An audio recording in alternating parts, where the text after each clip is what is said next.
Ол әрине кешіріңіздер,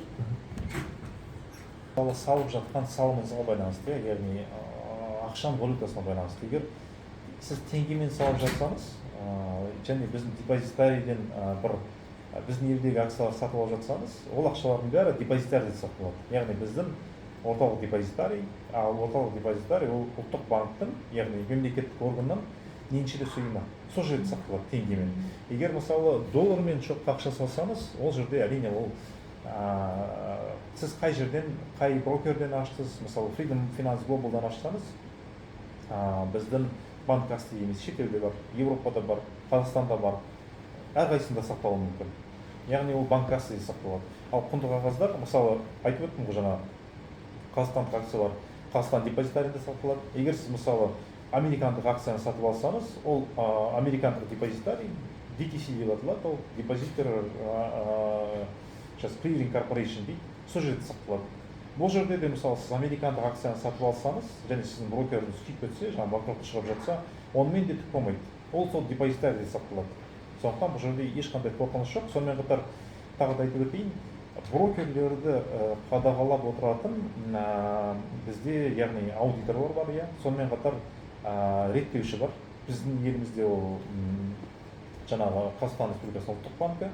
Сонымен қатар біздің холдинг осы американдық биржада саудаланады ғой. Сондықтан бізді ең күрделі және ең жаңа қатты бақылайтын ұйым, яғни SEC, сол SEC ұйымы да бізді бақылайды. Сондықтан бұл жерде жаңағы акцияны күйіп кетеді, немесе акция сатып алынды ма жоқ па деген күдік болмау керек. Мен сіздерге келесі слайдта нарықтағы мәміленің мысалын айтып өтейін. Мысалы, Алматы қаласынан Руслан Apple компаниясының 10 акциясын сатып алғысы келіп отыр. Ал келесі беттен Энни Нью-Йорктан осы Apple компаниясының 10 акциясын сатқысы келіп отыр. Ал осыны келесі слайдта қазір талдап өтеміз. Осы операция қалай жүргізіледі, қор нарығында қалай жүргізіледі, қандай этаптардан өтеді. Мәміле жасаған кезде, мысалы, Руслан осы Freedom Global'дан ақша салып, шотына өз брокеріне бұйрық жібереді. Мысалы, мен 10 Apple акциясын $192 сатып аламын деген бұйрықты жібереді. Неге ол қазір сатып алып отыр? Өйткені оның ойынша, мысалы, бір айдың ішінде Apple 200-ге дейін өсуі мүмкін, сонымен 200-ден сатып жіберемін, қазір 192-ден аламын деген бұйрық жіберіп отыр. Өз кезегінде Энни өзінің брокеріне, мысалы Америкадағы Interactive Brokers болсын, мысалы, сол Interactive Brokers арқылы электрондық биржа жүйесіне мен 10 Apple акциясын $190 сатамын деген бұйрық жібереді. Осы екі бұйрық стаканға келеді. Стакан дегеніміз ол өтінімдер, жаңағы бұйрықтар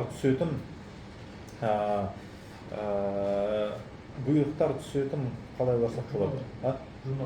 Журнал сияқты, дұрыс айтасыз. Біз оны орысша стакан дейміз, стаканға түседі.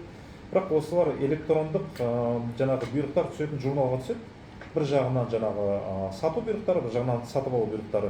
Егер екі баға сәйкес келген жағдайда, яғни несие берсе болады, Русланның шотынан ақша шешіліп Энниға кетеді, жалпы Руслан шотына акция жазылады.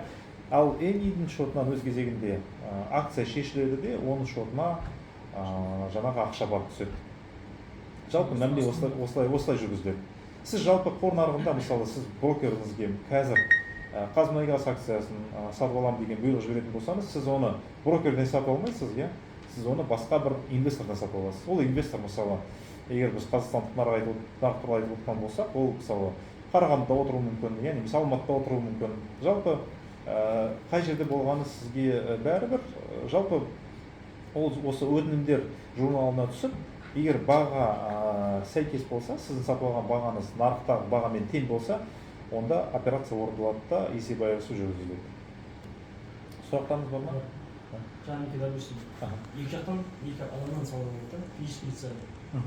Ол ортада бағаның өсе түсуі қалай болды? Ол ортада бағаның өсу түсуі... Сила покупатель, сила продавцов. Ол әрине сатушылар мен сатып алушылардың көлеміне байланысты. Егер мысалы сатушылар көлемі көп болса, сатып алушылар аз болса, физический лица аз болды. Бұл жерде түсініп отырсыз ба, физический лица немесе юридический лица бәрібір.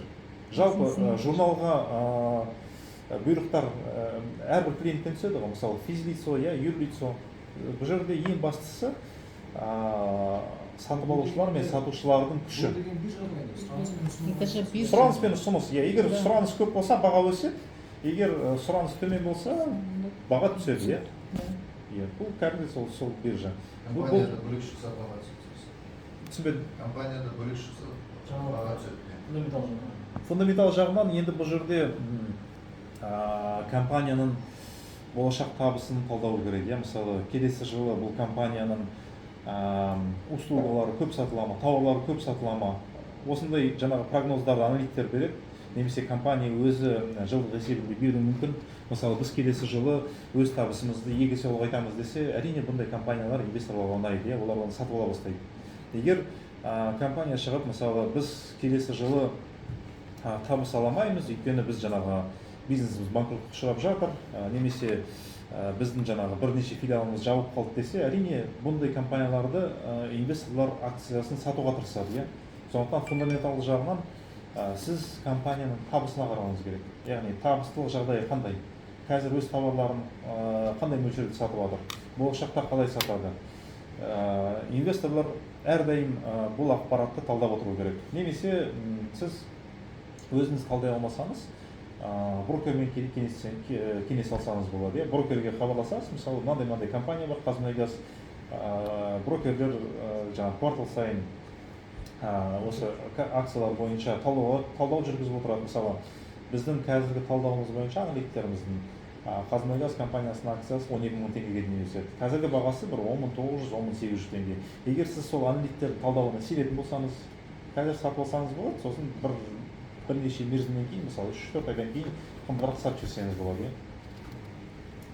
Фундаментал таңдау дегеніміз енді кішкене келешекте үйренсеңіздер болады. Әзірше қазақ тілінде өкінішке орай біз оқуларды жүргізіп жатқан жоқпыз. Фундаменталды анализді біз әзірше орыс тілінде жүргізіп жатырмыз. Бірақ жалпы интернетте өте көп видеолар бар фундаменталды анализ туралы. Ол туралы енді келесі курстарда айтатын боламыз. Қазір онда жалғастыра берейін, рұқсат болса.